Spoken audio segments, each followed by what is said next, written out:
Nashukuru sana. Naitwa Pemwa na niko na watu wa Kasarani hapa. Na tumekuja kufanya declaration ya kwamba sisi sio watu wa UDA tena, tumetoka UDA na tunaingia ile chama ya Wamonyoro ile tunangojea kesho kutwa. Kwa sababu tunajua hii serikali ambayo ni ya UDA tulishikana na tukakutana mahali hapa. Na tukaenda mashinani tukawahubiria ya kwamba tuko na serikali ya UDA na tukawa promise na tumekuja kujua ya kwamba serikali ya UDA ni serikali ambayo haijaperform, ni serikali ya uongo. Ile vitu walipromise watu wa Kasarani na watu wa Kenya hawakuperform. Hata wasaa hii hakuna kitu wametufanyia Kasarani. Kitu ya pili ninataka kusema ya kwamba manifesto ya UDA hawakuitimiza kwa watu wa bodaboda na mama boga. Na ndio tumetokea kusema ya kwamba sisi hatuko kwa chama ya UDA. Chama ya UDA kazi yake ile kubwa ni kuiba pesa zetu. Kazi ya UDA ile kazi kubwa wanafanya ni kuadapt watoto wetu na kuua na kumwaga damu ambayo haina dhambi. So tumesema ya kwamba kutoka saa hii watu wa Kasarani wote tumeshikana mkono, tumesema tumetoka UDA na tuko tayari, tunangoja ile chama inakuja ya Wamonyoro na Gachagua.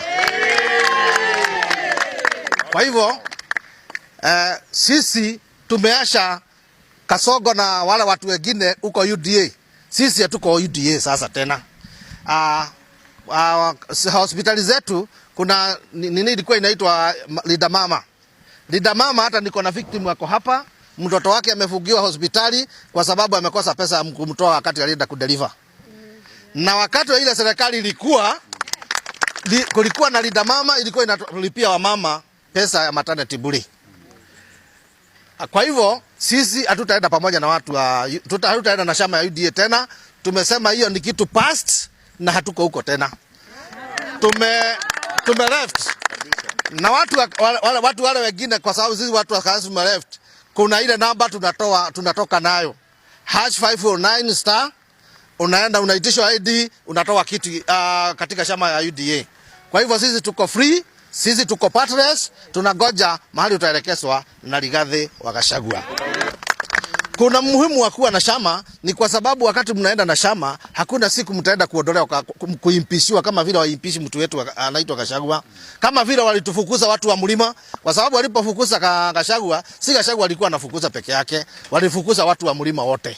Kwa hivyo kuna haja kubwa sana kuwa na watu na chama chetu, ndio hakuna mtu ataenda kutuimpeach ama atufukuze na madharau fanya walitufukuza naye. Tunasema serikali ya UDA ilifanya abduction ni kwa sababu hata rais mwenyewe aliconfess kule Kisumu na amerudia tena. Akasema wale watu walikuwa wameshika na ameadapt amewaashiria. Kwa hivyo anajua mahali alikuwa amewashika na amewapeleka. Na tunamuuliza rais kwa sababu hii ni yetu. Na hii ni bora kuliko mtu mmoja. Wewe hii iko na nguvu kuliko wewe. Tafadhali hata wale ulitupa tuonesha mahali ulitupa tuzike watoto wetu. Kwa sababu tuko na haja na watoto wetu, wale wamekosekana tunataka kuwaona tuwazike.